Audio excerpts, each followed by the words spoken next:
ఇసుక వేయలే, కంకర, డస్ట్, సిమెంట్ ఈ రోడ్లు నాణ్యతమైనవి కావు.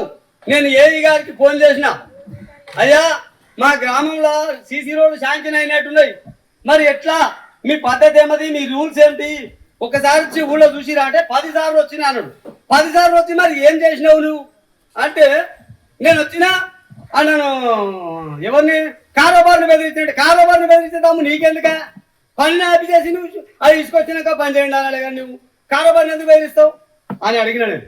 అంటే సరే నేను వస్తాను. ఇప్పుడు చేసినా ఏమైనా వస్తున్నావా, మరి అందరు అధికారులు ఉండాలి కదా అంటే నేను దవాఖానకు వస్తున్నానే అంటున్నాను. అది ఏదో నీవు వచ్చి చూసి అది చేయాలంటే ఆ ఎంక్వైరీకి అప్పుడు కూడా నేను వస్తేనే మీరు ఉండాలి అంటే అన్నాడు. దయచేసి అవి ఉండాలి.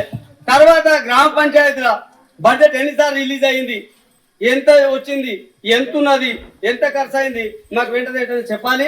మేము అది కూడా తెలుసుకుంటాం. ఇక నుంచి ఏ సమస్య ఉన్న గ్రామంలో ప్రజా దర్బార్లోనే మాట్లాడతాం, ప్రజల సమస్యలనే మాట్లాడతాం, ప్రజల సమస్యలు ప్రజల ముందే మాట్లాడతాం. ఎంత బడ్జెట్ ఉంది, ఎంత బడ్జెట్ ఖర్చు అయింది, పాత ఎన్ని ఉన్నాయి, పాత ఎన్ని ఖర్చు అయినాయి, పాత ఎన్ని ఇవ్వాలి, పాత ప్రజలు ఎన్ని ఉన్నాయి, పాత ప్రజల దగ్గర ఎన్ని ఉన్నాయి, ప్రజలు పనిచేసి ఎన్ని ఉన్నాయి, అవన్నీ టోటల్ కూడా బయటకు రావాలి.